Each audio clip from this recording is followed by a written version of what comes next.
Kevin, over the years, how many tech people you think you've hired? About 7,000 or 8,000. Okay, so that is, I'm going to say, a lot. And I'm sure it's not easy to hire that much talent. So what do you think has changed the most in the sort of the hiring process this year in 2016 that wasn't as big a problem, or maybe more of a problem now in 2016 and this year? I think one of the big things is there's just a lot going on in terms of the shift in technology.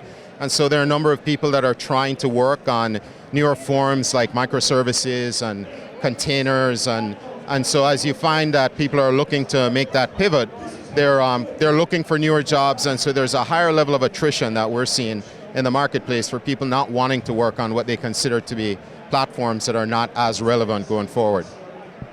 So what do you do to make what you do more relevant, or make working at Virtustream more attractive?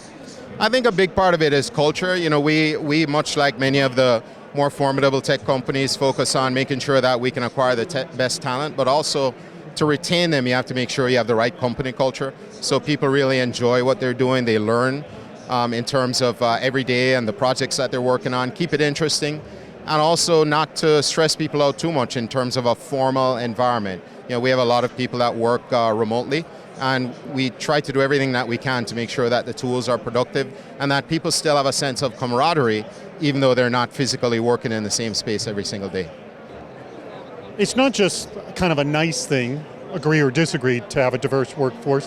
What do you think it does for your business?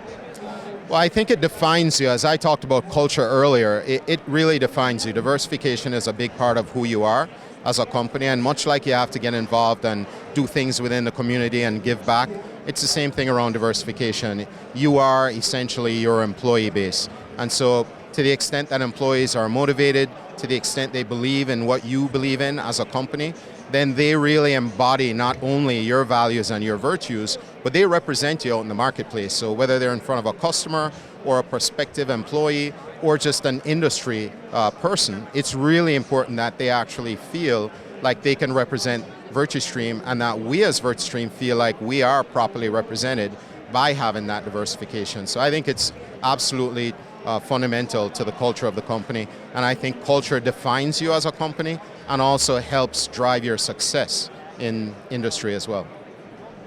But one of the problems, and then you hear this a lot, is it's just the sourcing. I mean, it's just not what's coming to us. So is there anything you're doing maybe aggressively to try to force your hand at diversity, and can you be specific? We've really just started to work on forceful, if you will, diversification, and a lot of that's because we're finally hitting that point of maturity now where we can start to recruit from a lot of the college campuses, and we find that's probably the only way that we could do it, where we try to drive specific programs that would attract more women towards technology. And it's hard because if you think about, even as you're recruiting in colleges, if you're recruiting seniors, then their career aspirations are already set. So one of the things that we're trying to do right now is drive at a lower level, in more of the freshman and sophomore years, to see if we can actually drive an interest in technology in more women, in more minorities. And we're also looking at community programs within certain areas and communities so that we can actually attract, again, a higher level of interest in minorities, so that we can actually drive some of them to be interested in technology and therefore take that on as they look to higher education as well.